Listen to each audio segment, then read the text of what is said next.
Today's resolution is the next step in this serious and solemn constitutional process. I urge my colleagues to vote yes on the resolution. Gentleman from Georgia. Thank you, Madam Speaker. This impeachment process has been flawed from the outset.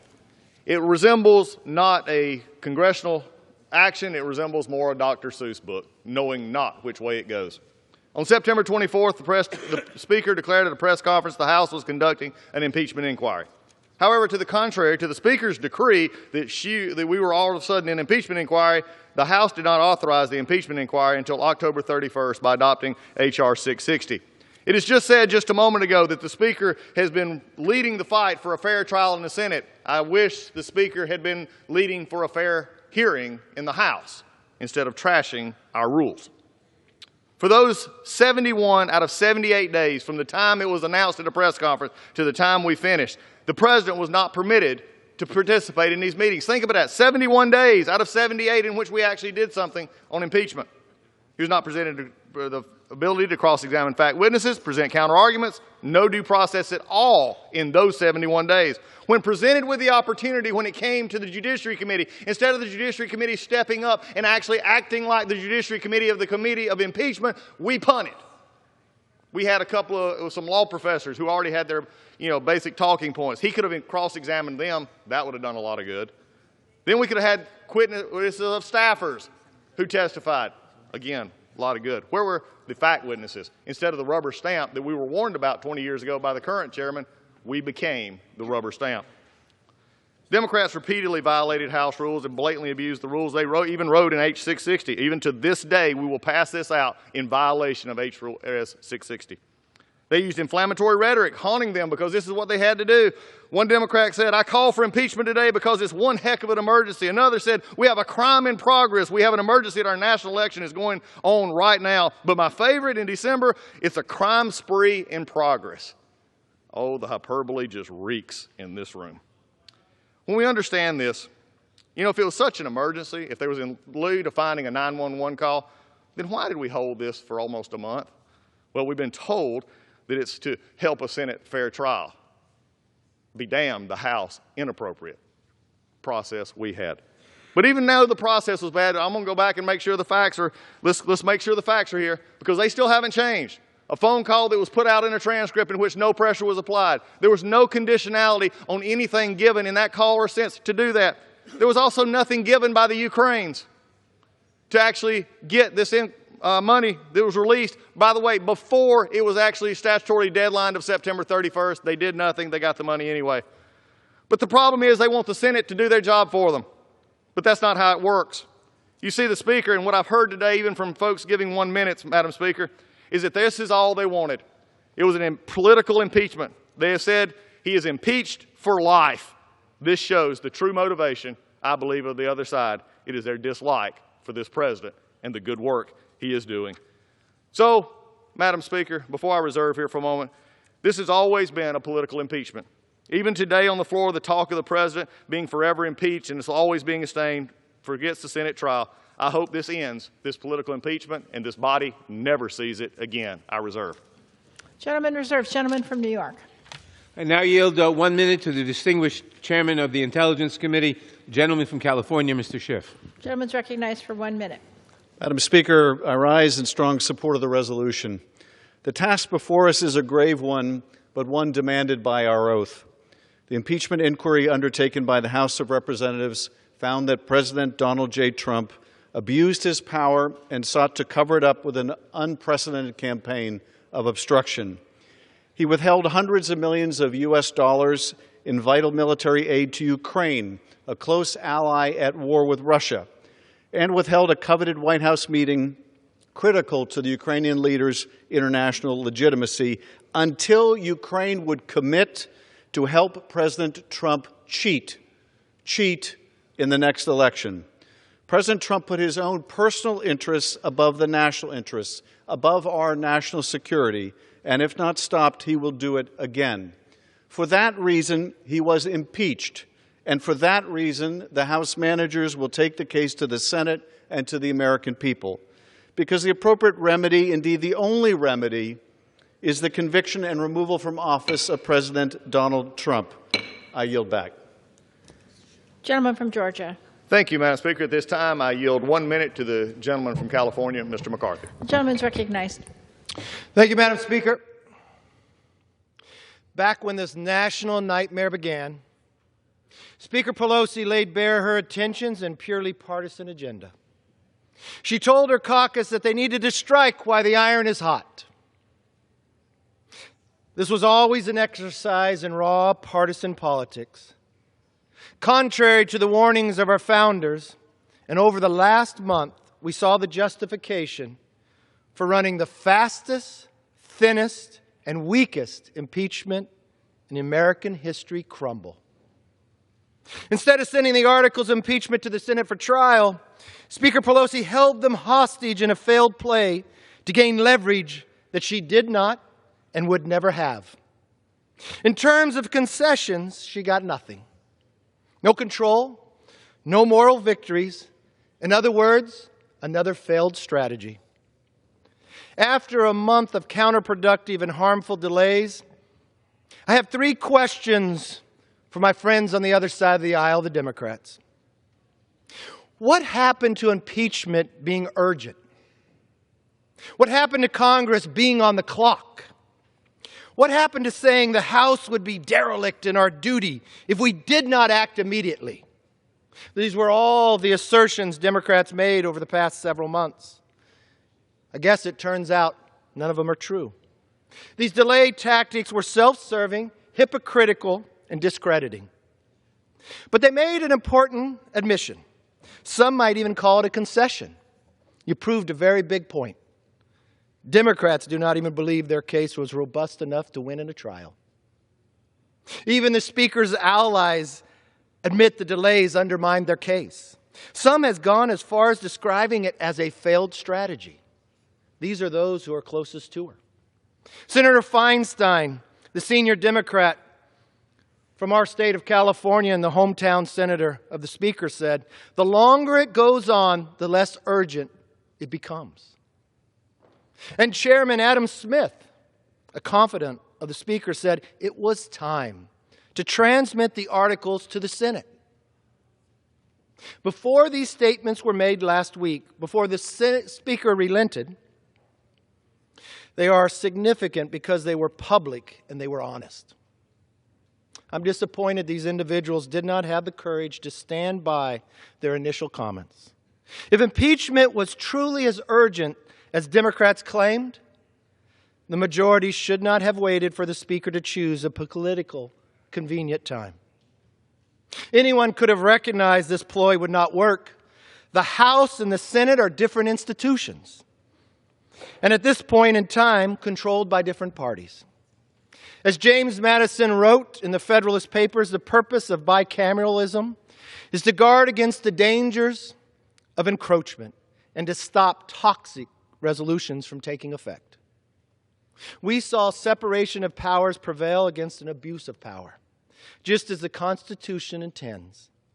The idea of withholding a sloppy impeachment case to force the Senate to change its rules is constitutionally and politically unheard of.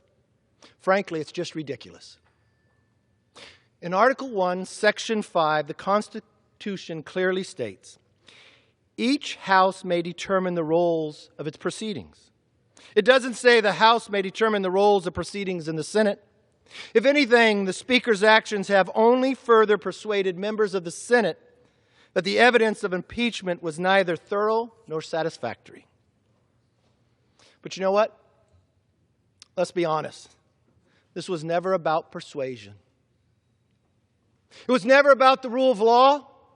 It was what Alexander Hamilton warned us, that one party would get control. And just because of the animosity, would demean the process of impeachment. And by selecting these particular batch of managers, the Speaker has further proven she's not interested in winning the minds, the hearts, or even following the Constitution. Let's take a look at the first 3 names Speaker Pelosi announced in her anticipated announcement earlier today.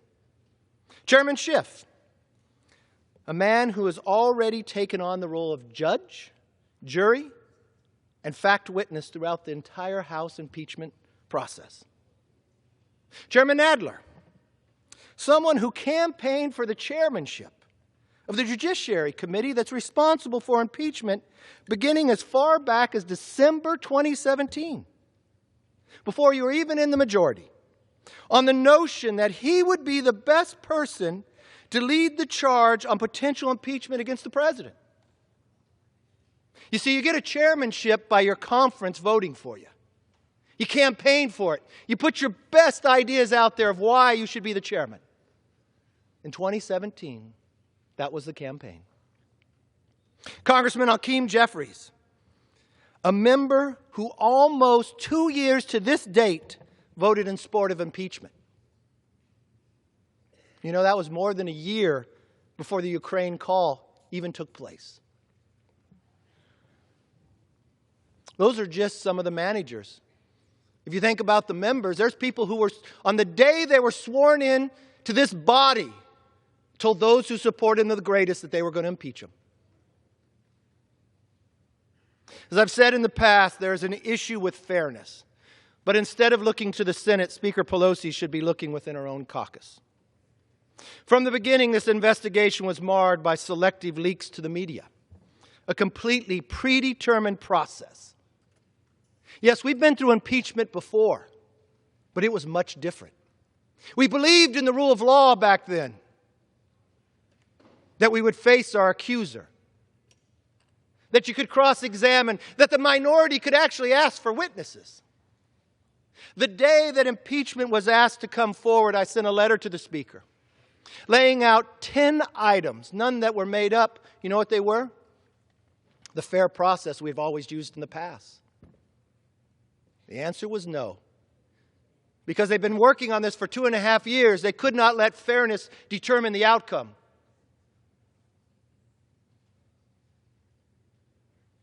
Any other prosecutor would be disbarred for such blatant bias, especially if that prosecutor was a fact witness in the case.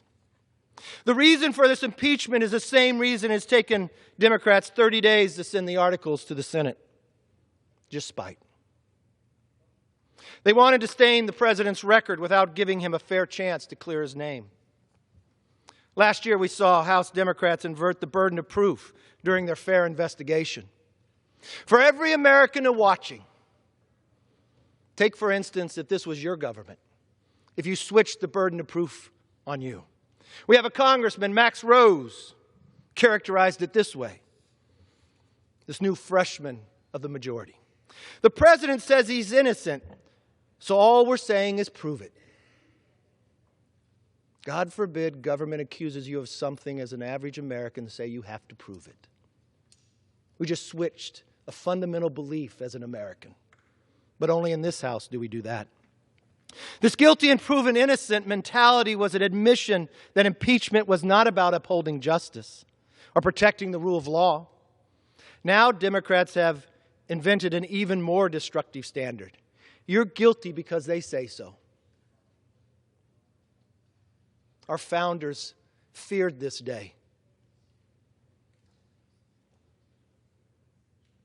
Alexander Hamilton warned us of this day. I had hoped this day would not come. I would hope those who uphold the Constitution would believe in the rule of law instead of the spite of the dislike of an individual. Like the kangaroo courts on college campuses, or an accusation is enough for a conviction.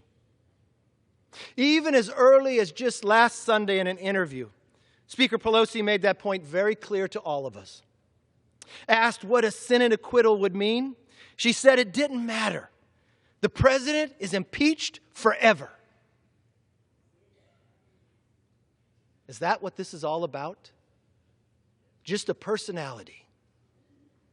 Just an abuse of power that you have within a house that we all feared this country would never do.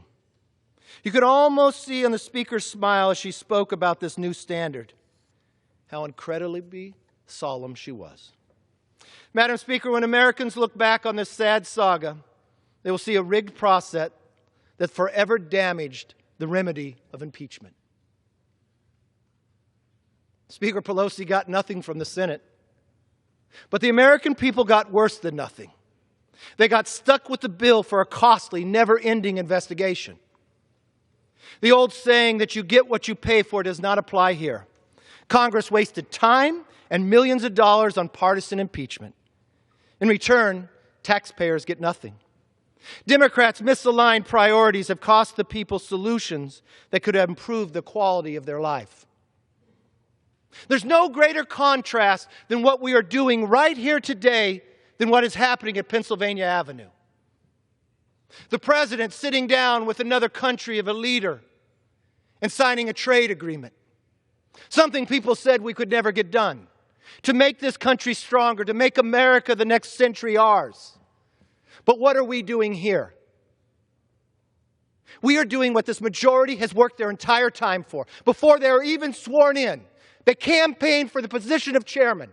For this moment, for this time, for the millions of dollars that are spent. So they could say the president is impeached. That's a lofty history. Those are lofty goals that you now have authored more subpoenas than you created laws. But thank God we got a president in the White House that does not sit back.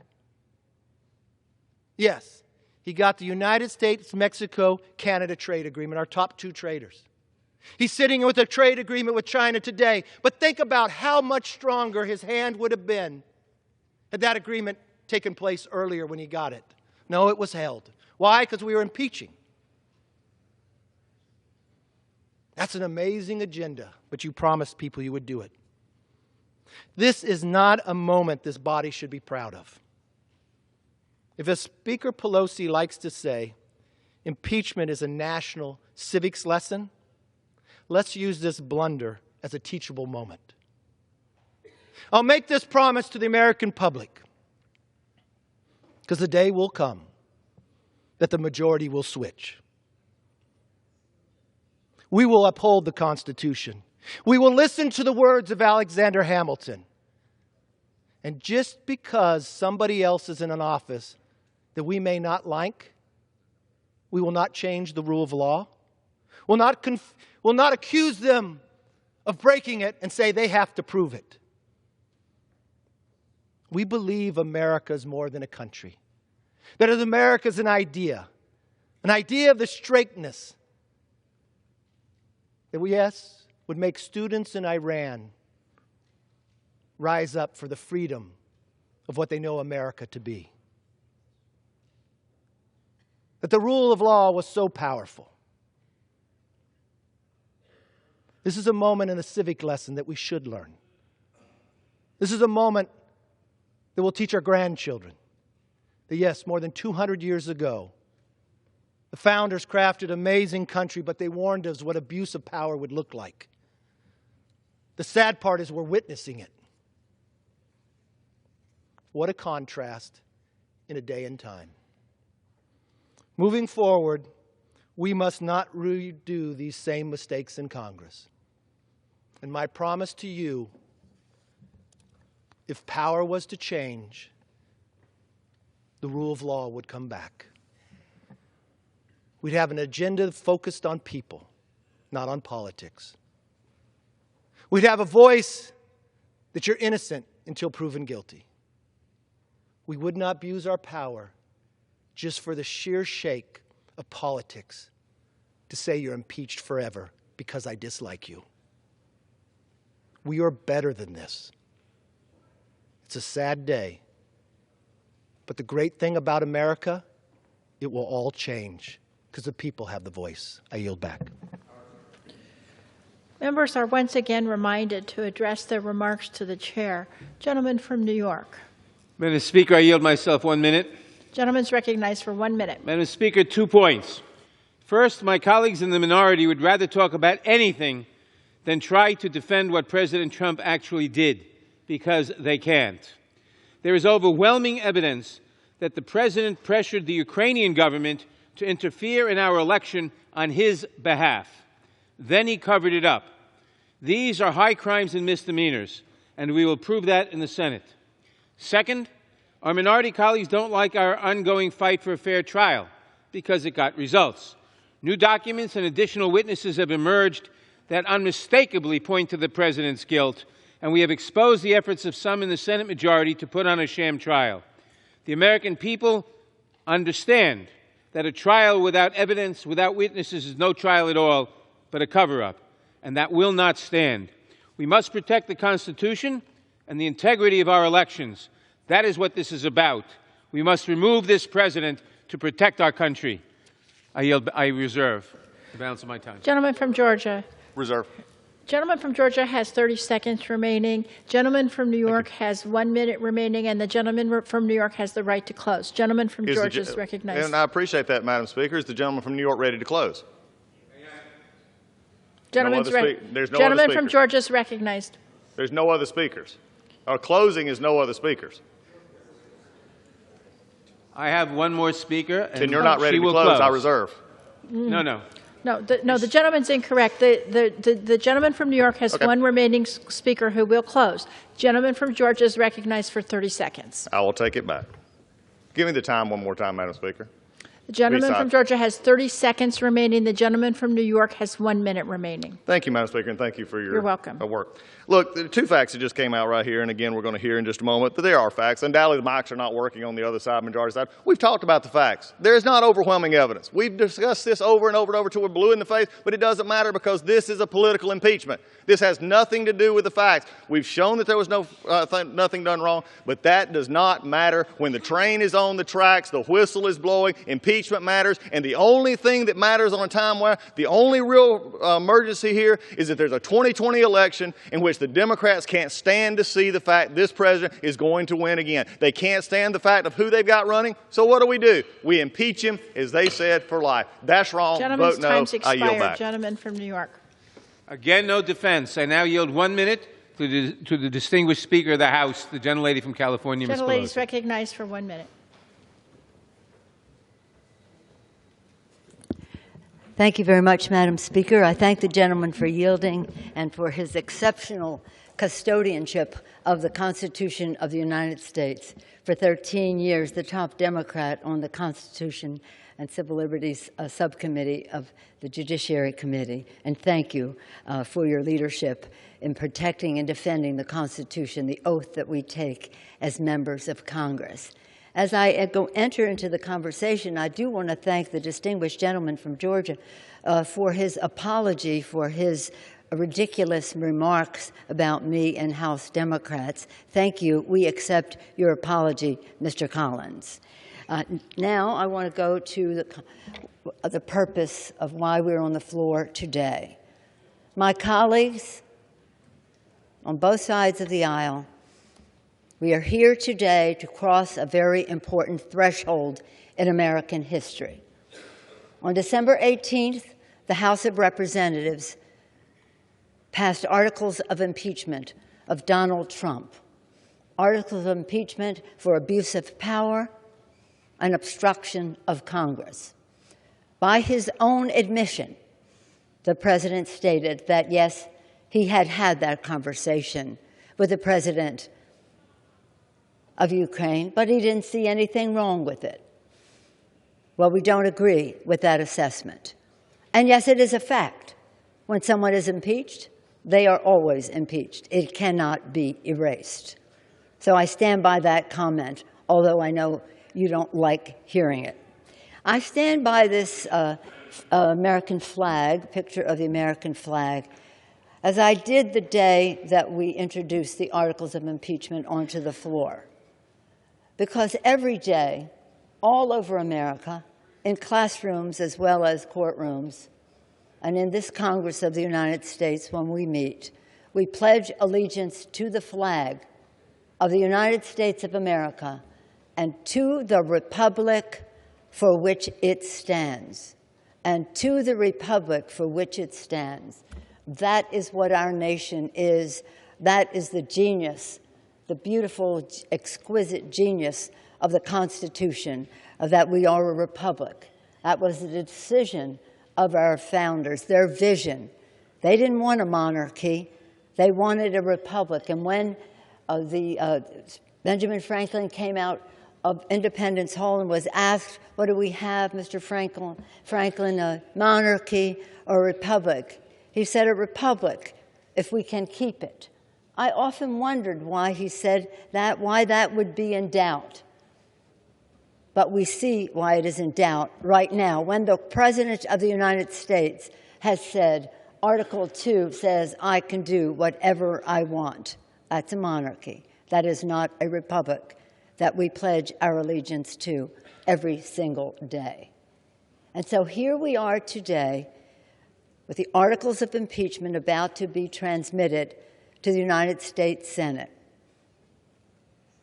I was thinking this morning and mentioned in a previous public event the Midnight Ride of Paul Revere. Listen, my children, and you will hear of the Midnight Ride of Paul Revere. Well, listen, my children, you will hear about an assault on the Constitution of the United States, undermining the republic for which our flag stands, by the President of the United States. The President of the United States, in using appropriated funds enacted in a bipartisan way by this Congress, funds that were meant to help the Ukraine fight the Russians. The President considered that his private ATM machine, I guess, and said he could say to the President, he could make, do me a favor. Do me a favor. Do you paint houses too? What is this? Do me a favor. So we have a situation that is very sad. Don't talk to me about my timing. For a long time, I resisted the calls from across the country for impeachment of the President for obvious violations of the Constitution that he had committed. But recognizing the divisiveness of impeachment, I held back. Frankly, I said, this President isn't worth it. But when he acted the way he did in relationship to withholding funds from Ukraine in return for a benefit to him that was personal and political, he crossed a threshold. He gave us no choice. He gave us no choice. So children, our Constitution is the vision of our founders. They were so brave. They declared independence. They did in a time frame when in the course of human events it becomes necessary. They declared independence. They fought a war of independence and bravely succeeded. They wrote documents, our founding documents, the Constitution. Thank God they made it amendable so that we could ever be expanding freedom in our country. And that, my children, is what you pledge allegiance to the flag of the United States of America and to the republic contained in that Constitution of the United States. So we take that oath. And when we become members of Congress or other public office, we take an oath to protect and defend that Constitution of the United States. And the President of the United States takes an oath to preserve, protect, and defend the Constitution of the United States, an oath that he has blatantly violated. And for this reason, he was impeached by the House of Representatives. And for this reason, we thought it would be helpful to have not only the strong case for impeachment and removal that was put forth in this House, but to know that more was to come.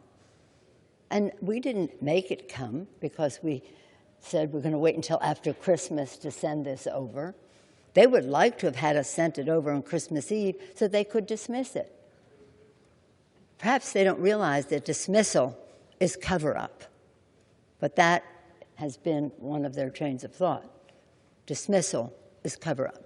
I was so disappointed the other day, last Friday, I guess Thursday, when the leader of the United States Senate, rather than strengthening the institution in which he serves, became subservient and said and signed on to a resolution that would dismiss charges.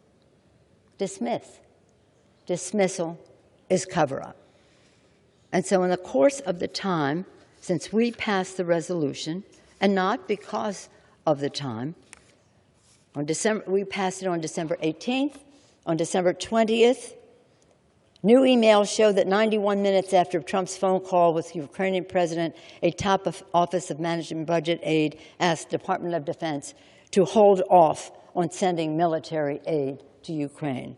On December 29th, revelations emerged that the OMB director and acting chief of staff Mulvaney's role in the delay of aid, the effort by lawyers in the administration to justify the delay, and the alarm, most importantly, the alarm that in the administration that delay caused within the administration. On January 2nd, newly unredacted Pentagon emails, which the House subpoenaed and the President blocked, raised serious concerns by the Trump administration officials about the legality of the President's hold on the aid to Ukraine. On January 6th, former Trump National Security Advisor John Bolton said he would comply with the subpoena compelling his testimony. His lawyers stated he had new relevant information. On January 13th, reports emerged that the Russian government hacked the Ukrainian gas company Burisma as part of their ongoing effort to influence the U.S. election in support of Trump. On yesterday, House committees, Mr. Nadler, Mr. Schiff, Mr. Engel, and Congresswoman Maloney, Madam Chair Maloney, released new evidence pursuant to a House subpoena from Lev Parnas, recently photographed with the Republican leader, an associate of Rudy Giuliani, that further proves that the President was the central player in the scheme to pressure Ukraine for his own benefit in the 2020 election. The Senate leader and the President are afraid of more facts coming to light. That is why the leader signed onto that dismissal resolution. A dismissal, again, is a cover-up. The American people will fully understand the Senate's move to begin the trial without witnesses and documents as a pure political cover-up. Whatever the outcome, the American people want a fair trial, fair to the President, fair to the American people. The American people deserve the truth. The Constitution requires a trial, a fair trial. The GOP Senate behaved. The American people. Okay, let me just make this briefer. The House is now moving forward with a vote to transmit the articles and appoint managers. As Speaker, I am proud to appoint outstanding American patriots to serve on the impeachment panel. Chairman Schiff, Chairman Nadler, Chairwoman Zoe Lofgren. This is her third impeachment as a staffer to a House Judiciary Committee member in the Nixon impeachment, as a member of the Judiciary Committee on the Clinton, and now as a House manager, Madam Chair. Madam Chair of our caucus, Hakeem Jeffries, a serious, respected litigator. Val Demings, a member of the police force of Orlando, and for 27 years, and for part of that time, the first woman and African-American police chief of Orlando. She knows her way around the courtroom. Jason Crow from Colorado, an Army Ranger, served our country in the military in Iraq and Afghanistan, and now in the Congress of the United States, and he, too, a respected litigator. And Sylvia Garcia of Texas, a judge in a number of capacities in Texas, and a member of the Judiciary Committee. We're very honored that you have taken the responsibility, all of you, to bring the articles of impeachment over to the United States Senate with a case for the Constitution, a case for the Constitution. So back to the children, back to the children. We don't want this president or any president to ever violate the Constitution. It is very, very important that we see that that Constitution is central to who we are as a country. Our system of government, our Constitution, so valued, so respected, hopefully so honored by everyone who takes an oath of office to support and defend it. When you see the Russians now hacking in Ukraine, it just came out yesterday or the day before, it just reminds me that I think most Americans would think that voters in America should decide who our president is, not Vladimir Putin in Russia deciding who our president is. I'm very concerned that in all of this, whether it's withholding funds for the Ukrainian government to fight the Russians, whether it's undermining our commitment to NATO, whether it's, again, making decisions of what happens in Syria vis-a-vis Turkey, favoring the Russians, that all roads lead to Russia. All roads lead to Putin. Well, some in the administration may think that's okay. I don't. But we do insist and wonder why this president and some in this Congress will not come to the defense of our electoral system by allowing that to happen, denying that it's happening, placing the blame elsewhere. This is as serious as it gets for any of us. Only the vote to declare war would be something more serious than this. We take it very seriously. It's not personal, it's not political, it's not partisan, it's patriotic. So again, I thank our distinguished managers for their courage, their dedication, for being willing to spend the time to do the job, to honor the oath that we take, and honor the pledge that our children take, allegiance to the flag and to the republic for which it stands. With that, I urge a yes vote and yield back the balance of my time. All time for debate has expired. Pursuant to House Resolution 767, the previous question is ordered. The question is on the adoption of the resolution. All in favor say aye. Aye. Opposed, no. The ayes have it. The resolution is adopted. Gentleman from Georgia. I ask for a recorded vote. Does the gentleman ask for the yeas and nays? Yeas and nays. Yeas and nays are requested. Those favoring a vote by the yeas and nays will rise. A sufficient number having risen, the yeas and nays are ordered. Members will record their votes by electronic device, and pursuant to Clause 9 of Rule 20, this 15-minute vote on adoption of the resolution will be followed by a 5-minute vote on agreeing to the Speaker's approval of the journal, if ordered. This will be a 15-minute vote.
On this vote, the yeas are 228, the nays are 193.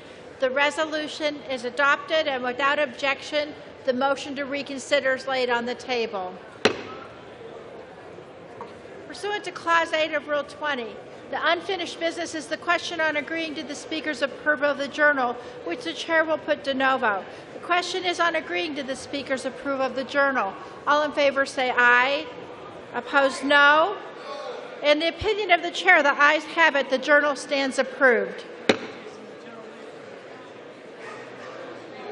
For what purpose is the gentleman from New York I rise? ask unanimous consent that members have 5 legislative days to revise and extend their remarks. Without objection, so ordered.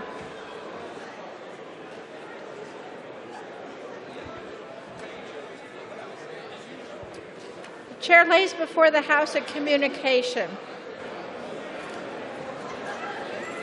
The Honorable the Speaker, House of Representatives, Madam, pursuant to the permission granted in Clause 2H of Rule 2 of the Rules of the U.S. House of Representatives, the clerk received the following message from the Secretary of the Senate on January 15, 2020 at 11:18 a.m. that the Senate passed Senate 2547. With best wishes, I am, signed sincerely, Cheryl L. Johnson. Chair lays before the House a communication. The Honorable the Speaker, House of Representatives, Madam, I write to respectfully tender my resignation as a member of the Committee on Financial Services. It has been an honor to serve in this capacity. Signed sincerely, Representative Peter T. King, Member of Congress. Objection, the resignation is accepted. Chair lays before the House a communication. The Honorable the Speaker, House of Representatives, Madam, I write to respectfully tender my resignation as a member of the House Committee on Homeland Security. It has been an honor to serve in this capacity. Signed, Van Taylor, Member of Congress. Without objection, the resignation is accepted. The House Chair will lay before the House a communication. The Honorable the Speaker, House of Representatives, Madam, I write to respectfully tender my resignation as a member of the House Committee on Education and Labor. It has been an honor to serve in this capacity. Signed, Van Taylor, Member of Congress. Without objection, the resignation is accepted.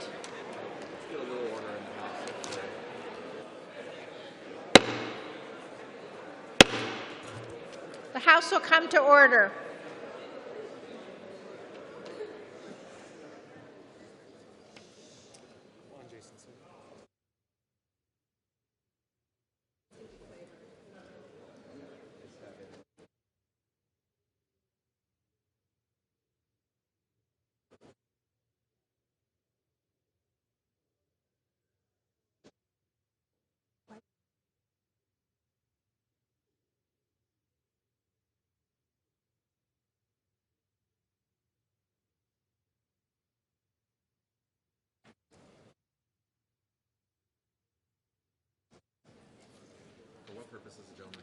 For what purpose does the gentleman from Virginia seek recognition? Madam Speaker, I ask unanimous consent that all members may have 5 legislative days in which to revise and extend their remarks and insert extraneous material on H.R. 1230, the Protecting Older Workers Against Discrimination Act.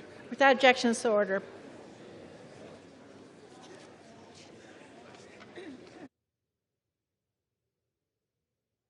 Pursuant to House Resolution 790 and Rule 18, the Chair declares the House and the Committee of the Whole House on the State of the Union for consideration of H.R. 1230. The Chair appoints the gentleman from Texas, Mr. Cuellar, to preside over the Committee of the Whole.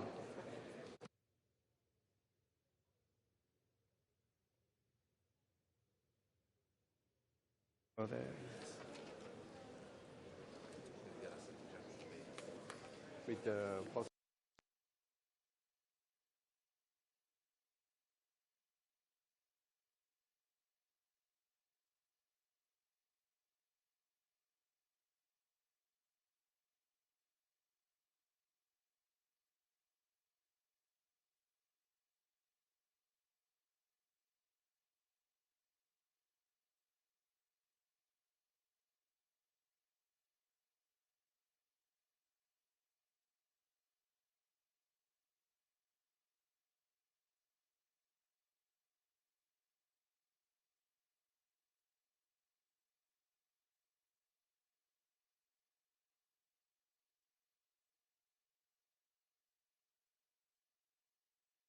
I rise today in support of H.R. 1230, the Protecting Older Workers Against Discrimination Act, or PWADA.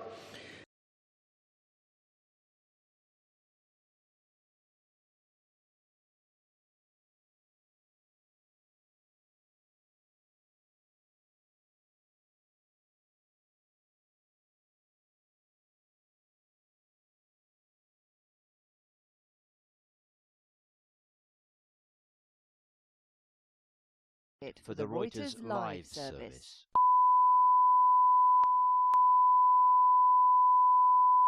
This is the primary audio circuit for the Reuters Live service.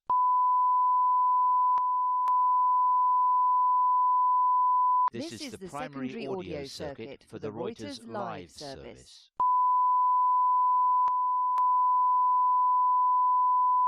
This is the primary audio circuit for the Reuters Live service.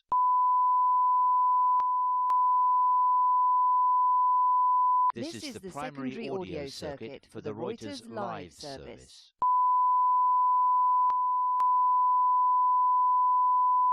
This is the primary audio circuit for the Reuters Live service.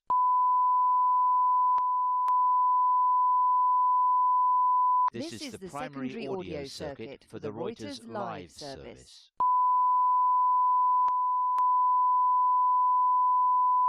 This is the primary audio circuit for the Reuters Live service.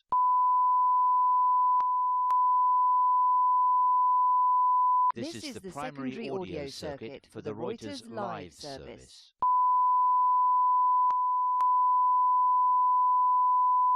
This is the primary audio circuit for the Reuters Live service.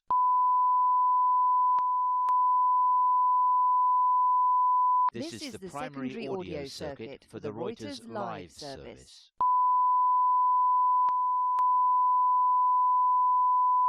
This is the primary audio circuit for the Reuters Live service.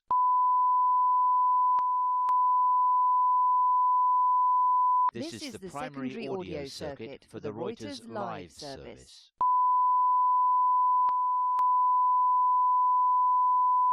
This is the primary audio circuit for the Reuters Live service.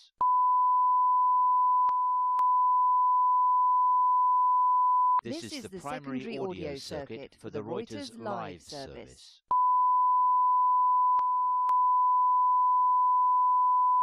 This is the primary audio circuit for the Reuters Live service.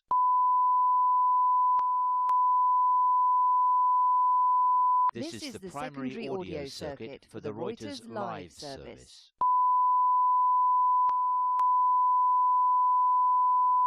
This is the primary audio circuit for the Reuters Live service.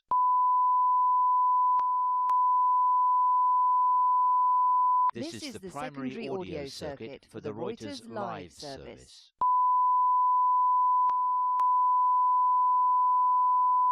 This is the primary audio circuit for the Reuters Live service.